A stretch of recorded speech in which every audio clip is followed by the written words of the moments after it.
સુરતની કાપોદ્રા પોલીસે 2 લોકોની ધરપકડ કરી છે. સ્નેપચેટના માધ્યમથી એક પરિણીતાને ફસાવી દુષ્કર્મ આચરવામાં આવ્યું હતું અને ત્યારબાદ બ્લેકમેલ કરી તેની પાસેથી પૈસા અને સોનાના દાગીના પણ પડાવી લેવાયા હતા.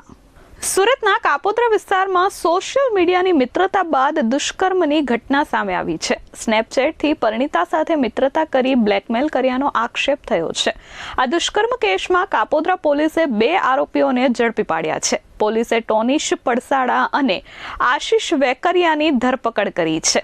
આરોપીઓએ પરિણીતાને પ્રેમજાળમાં ફસાવ્યા બાદ તેની પાસેથી સોનાના દાગીના અને રોકડ રૂપિયા બ્લેકમેલ કરી પડાવી લેવામાં આવ્યા હતા. સ્નેપચેટના સ્ક્રીનશોટ વાયરલ કરવાની ધમકી આપી પરિણીતાને બ્લેકમેલ કરવામાં આવી હતી અને ત્યારબાદ દુષ્કર્મ આચરવામાં આવ્યું હતું. પોલીસ ફરિયાદ થતાં પોલીસે બંને આરોપીઓની ધરપકડ કરી છે.